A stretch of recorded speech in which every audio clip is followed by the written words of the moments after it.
അക്ഷയ കേന്ദ്രങ്ങളിലെ തിരക്ക് പ്രായമായവരെ ദുരിതത്തിലാഴ്ത്തുന്നു. വാർദ്ധക്യകാല പെൻഷൻ പുതുക്കുന്നതുമായി ബന്ധപ്പെട്ടാണ് വലിയ തിരക്ക് അനുഭവപ്പെടുന്നത്. പെൻഷൻ പുതുക്കുന്ന തീയതിയിലെ അവ്യക്തതയാണ് പ്രായമായവരെ ഏറെ ബുദ്ധിമുട്ടിലാഴ്ത്തുന്നത്. വാർദ്ധക്യകാല പെൻഷൻ പുതുക്കുന്ന നടപടികൾ പുരോഗമിച്ചു വരികയാണ്.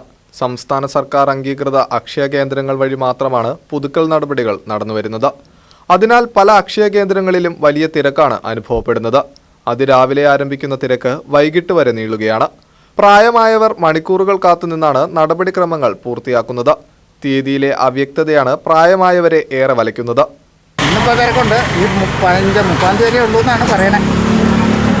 ഞങ്ങളെ പോലെ 60, 65, 70 ഇരിക്കണവരല്ലേ, തിരക്കില്ല. അപ്പോൾ അതിൻ്റെതായ ബുദ്ധിമുട്ടുണ്ടാവുമല്ലോ. പിന്നെ ഡേറ്റ് നീട്ടി കൊടുത്താൽ തിരക്കില്ല. ചിലർ പറയണു മറ്റേ 30 തീയതി, അടുത്ത മാസം 15 തീയതി വരെ ഉണ്ടെന്ന് പറയണു. ചിലർ പറയണു ഈ മാസം 30 വരെ ഉള്ളൂ. ഏതാണെന്നുള്ളത് നമുക്ക് ഉറപ്പ് ഒന്നും ഇതുവരെ ആയിട്ടില്ല. പിന്നെ ഗവൺമെൻറ് അംഗീകൃതമുള്ള അക്ഷയയിൽ മാത്രമേ ഇത് എടുക്കുന്നുള്ളൂ, അല്ലാതെ എടുക്കണമില്ല എന്നാണ് പറയുന്നത്. പെൻഷൻ പുതുക്കാനുള്ള അവസാന ദിവസം ഈ മാസം 30 പറയുന്നത്.